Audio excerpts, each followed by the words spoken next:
hope you're looking after yourself. It's PMDD with C here, and I know I haven't posted a video in like a million years, and I always promise I will, but I'm not going to promise anything this time. But I'm feeling inspired, so I thought I'd check in with you. I hope you're looking after yourself, and if you are going through Hell Week, PMDD, I hope you're taking extra care of yourself. Now, I was on the Reddit PMDD page and I stumbled across a meme that I thought was really funny, and it's about resilience. So I'm going to put the meme on the screen now. So as you can see, it says, "You're so resilient, thanks. It was either that or die." And yeah, us PMDD people, the PMDD community, can be so humorous sometimes with the memes, and I really love it. I love the humor, because if you don't laugh, you cry, hey? And during Hell Week, you certainly do cry. So, yeah, it just made me laugh, and it made me think of resilience as well. So basically, this meme is saying that we don't choose to be resilient. We're just forced to be resilient, forced to do that. That there's no alternative. Well, the other alternative is quite extreme as well. So people might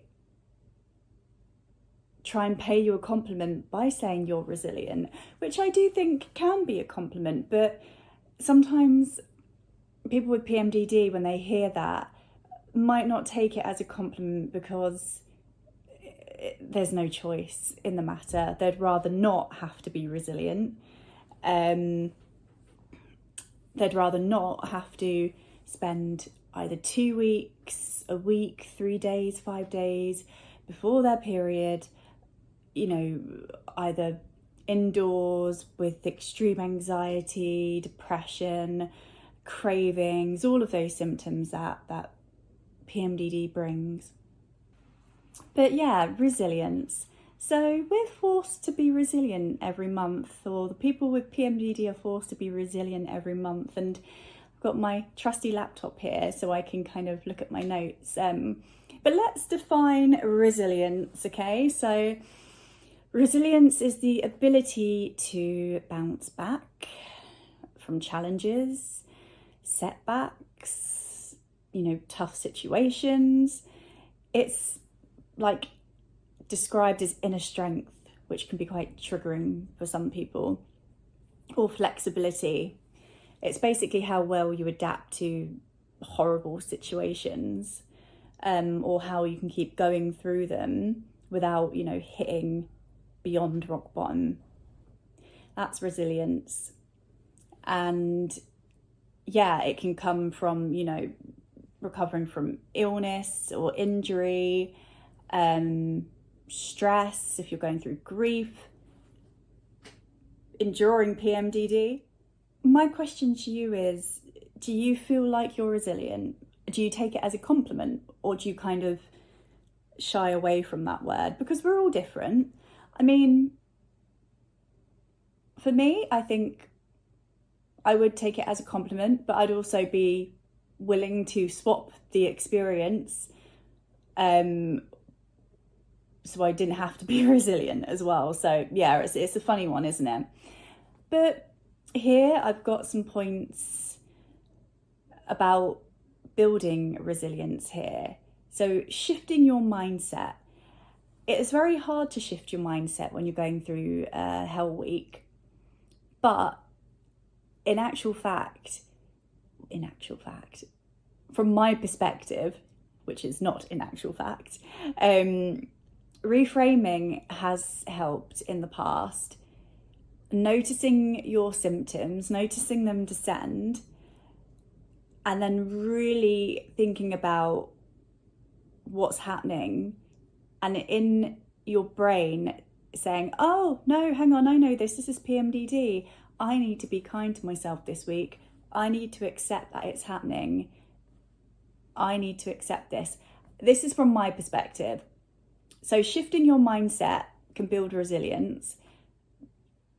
And specifically for PMDD, for me, reframing and shifting has helped. It doesn't cure, it doesn't stop you from feeling those symptoms or anything, but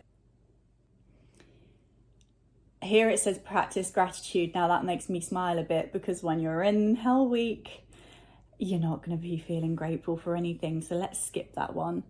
And let me know in the comments what's worked for you, and yeah, what resilience brings up for you. Acceptance, yeah, accepting what you can't control. Sometimes people try and fight it. Sometimes you try and fight like even being ill.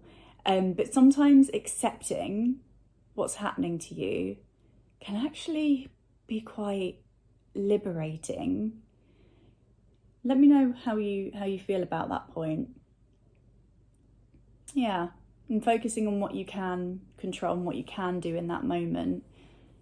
And I know some of us do feel out of control when we're going through PMDD. I get that.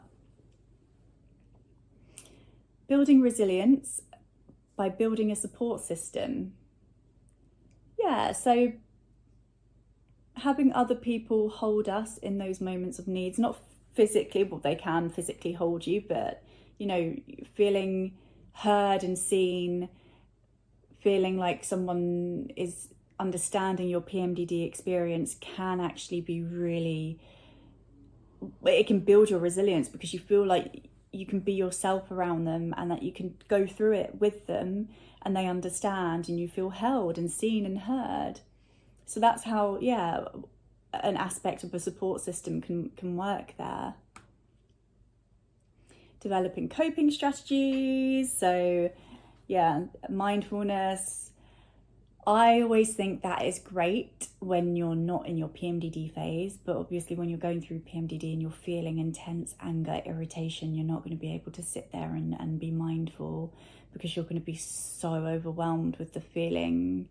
So, but doing that beforehand, I feel, is always, you know, there's something in it, isn't there? Breathing can build resilience, apparently, yeah, so that's kind of linked to mindfulness, isn't it? And making sure you're doing deep breaths, not up here in the chest, deep belly breaths. Taking care of your body can build resilience. So it's been prevalent in social media, hasn't it? Sleep is good. Get enough sleep. Sleep hygiene, all of that. I'm sure you've seen that if you're watching this video. You probably, well, I'm assuming here, but you might be into like the wellness stuff, maybe. I don't know. Or you might get the algorithm might suggest those videos to you. But yeah, sleep, good, deep, restful sleep. Eating well. So yes, leafy greens, all of that, fruit can build resilience. And I guess that means because your body is in the best condition it can be to get you through those difficult times. And as we're talking specifically about PMDD, every little helps. I know it's not a cure. I did a video about running and healthy eating a little while ago. Well, I think it was like 3 years ago now. But I feel like cardio helped me a lot. Again, it's not a cure, not saying it's a cure, but for me, it helped. And yeah, so that's a little bit on resilience. And now I'm just scrolling through Reddit here, and this has piqued my interest, so maybe let's close with this. So my partner found a way to make luteal easier for me and him. So I'm very curious with this catchy title.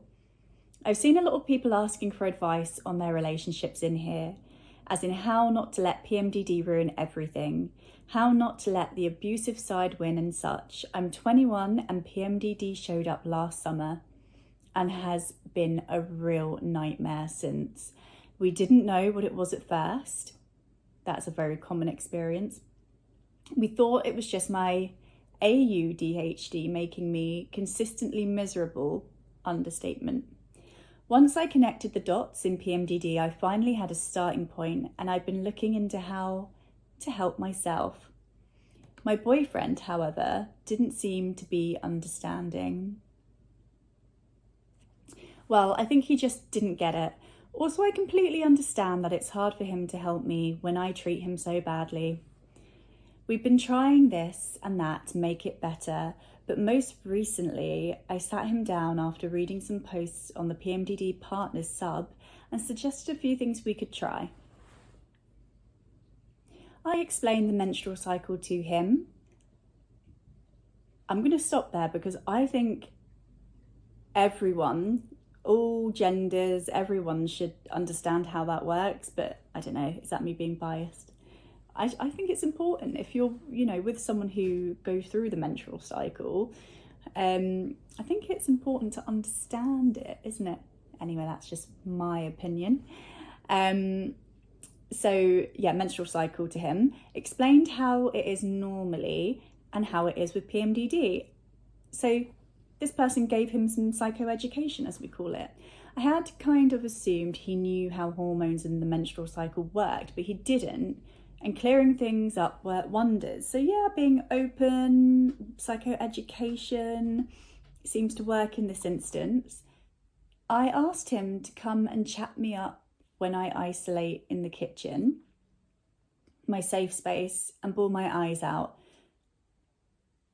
Not why are you crying or do you want to do this and that?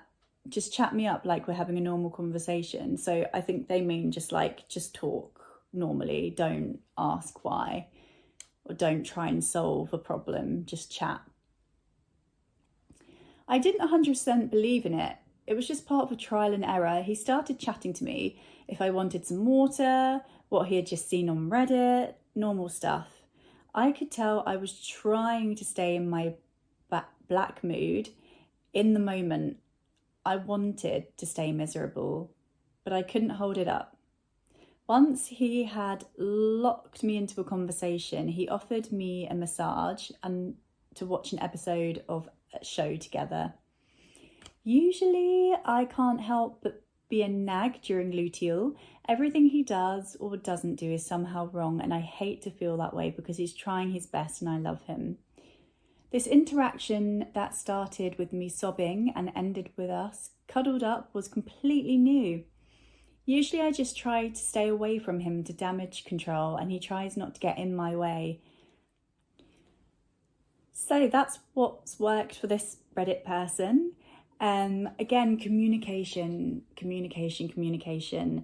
I personally think telling everyone what PMDD is, how you'll be during that phase, and when you're in it as well, not assuming that people are going to recognize that.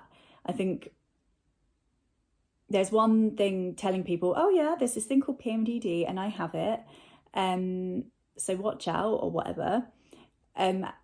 And then when you're in it, being like, oh, why is not anyone understanding me? Why aren't they asking if I'm in PMDD? I think it's still kind of the responsibility is on the PMDD person to be like, hi, actually today I'm going through PMDD. I think it's going to last for this many days. So please be extra gentle with me. And I'll try my best to be extra gentle with you or something like that. Communication. Anyway, I'm not used to recording videos as much anymore, so sorry if this has been like a rambly video, but I'm very excited to be back, and yeah, hopefully I can make some more videos soon. I always say that, never promise. I honestly don't know how content creators do it. I don't know how they keep up with that schedule, but anyway, as always, I hope you're looking after yourself. I really do. Let me know in the comments about anything that's piqued your interest in this video, and I will see you in the next one.